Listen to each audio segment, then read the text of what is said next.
Pagkatapos ko nga po mag-CR ay napahiga na din po muna ako kasi alam nyo ba nanghihina talaga ako mga mga 3 or 3 AM ba naman ako nakatulog, tas ang aga ko nga pong nagising, gawa nga po't walang kuryente. Kaya naman wala tayong magagawa kundi gigising talaga kasi ang hirap matulog kapag mainit, alam mo yun, yung ang init-init na nga lang tapos mawawalan pa ng kuryente. Pag may electric fan nga, nainitan na ako, kaya lagi lang ako nakapanty. Ayan, pag natutulog ako, ganyan pa ako matulog. So, ayun, after ko nga po doon, hindi ako makatulog, kaya napabangon na din ako. Ayan, ayoko pa sanang maligo kasi alam ko na mahirap tong palabasin. Like, mahirap siyang like, yung tubig kasi, ang hirap niyang ayan.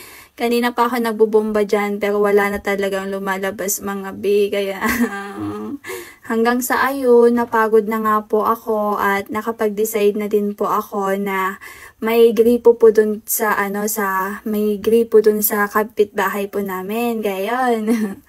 Makikiligo muna tayo sa kapitbahay mga bihala. Buti na nga lang po pwede dito no. Sakto po kasi nung pumunta ako dito andito si tita, yung may-ari po nung boarding, tsaka yung may-ari nung bahay na pinagliguan ko. Ayan, buti may gripo din po sila doon. Habang nagbubomba nga po ako dito, hindi ko na namamalayan yung yung tuwalya. Bigla ba naman naalis? So ayun, wala. Syempre nakiligo lang ako kaya nilagyan ko ng tuwalya muna dyan at dinala ko na nga din yung tuwalya. Then ayun, after nga po nun, ayan, maliligo na ako mga bi. Alam nyo ba, mas okay po yung gripo dito kasi yung gripo po dito ay nagagamit po nila everyday ata. Unlike po yung gripo namin dun sa may boarding kasi hindi po yung nagagamit no, kasi nga yung inaano po namin na tubig ay yung nasa yung di kuryente, ganon. Pero kami din naman po yung nagbabayad nung yung sa may bills, opo, bali pinag-aati-atian lang namin. So ayun, tsaka mahirap po kasi bumbahan yung sa may gripo doon sa boarding namin. Kaya yun, hindi ko na nga po na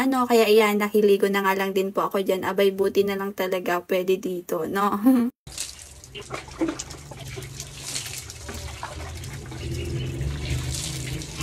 Ang sarap maligo, pero syempre mas masarap ako. Uy, charot lang yun. Ayan, 'di ba? Napaka-fresh ko na diyan. Unlike po kanina nung wala pa akong ligo talaga. Alam niyo kasi pagkagising ko talaga, sobrang nafi-feel ko na yung init. Oo, pinagpapawisan na talaga ako. Tapos ayun, maliligo na nga po dapat ako. Yun, yung kakagising ko lang talaga, maliligo na dapat ako noon. Kaso kasi pagpunta ko sa CR, wala na palang tubig. Oo, kasi nga walang kuryente. Kaya ayan. Tapos ayun na lang mga bimuntik pa nga po akong nadulas sa part na to. Tapos ayun, tinignan ko, hala, buti na lang walang nakakita.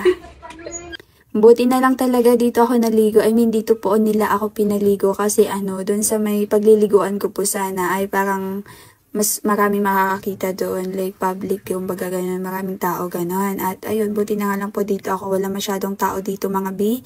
Kaya wag po kayo mag-alala, yung may-ari lang po yung andyan. At sa mga part nga po na yan ay hindi niya po ako nakikita yan sa part na yan.